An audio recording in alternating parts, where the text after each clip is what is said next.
So, good evening everyone.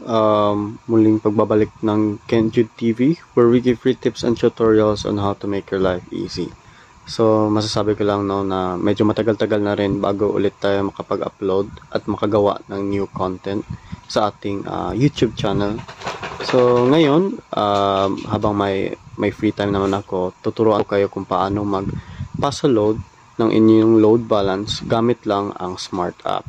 So, sa mga hindi pa nakakaalam, via Smart App na po ang pagpasa ng regular load balance ngayon. So, yung SMS noon, kinuha na po ito ni Smart.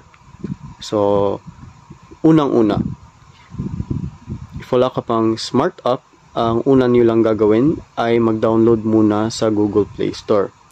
So, punta lang kayo sa inyong Play Store. I-open nyo lang ang Play Store ninyo at i-search lang ang Smart App. Ito, Smart App and search. So, ito na yung lalabas. So, sa akin, nakapag-download na ako ng Smart App. So, ang gagawin nyo lang ay mag-download ng Smart App. Pagkatapos nyo mag-download, ay open nyo lang yung app at i-register muna ang ninyong mobile number. So, kapag natapos nyo na yan, once tapos na kayo mag-register, ay ganito. Punta lang kayo sa inyong Smart App at mag-login. So, kapag nag-login na kayo sa inyong Smart App, ito yung makikita ninyo sa home screen. So, paano ba magpasa ng load? So, sa ibabang bahagi, may nakalabel dyan na pasa. So, kailangan nyo lang pindutin itong pasa. So, kapag napindot niyo yung pasa, ito na yung lalabas. Ang gagawin nyo is scroll down at ilagay ang inyong mobile number na gusto ninyong pagpapasahan ng inyong regular load balance. So, ganito. Type lang natin.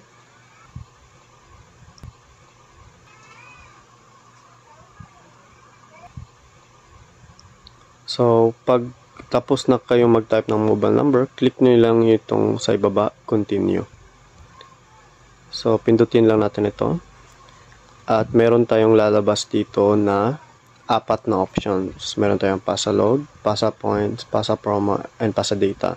Pindutin lang natin yung pasa load.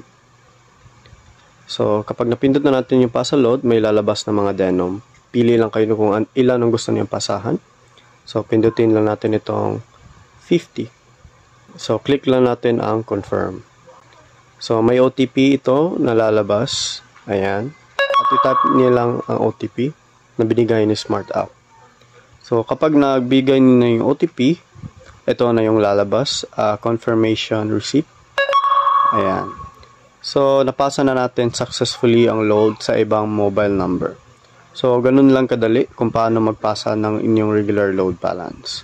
So, if nagustuhan nyo itong video, don't forget to like, share, and subscribe.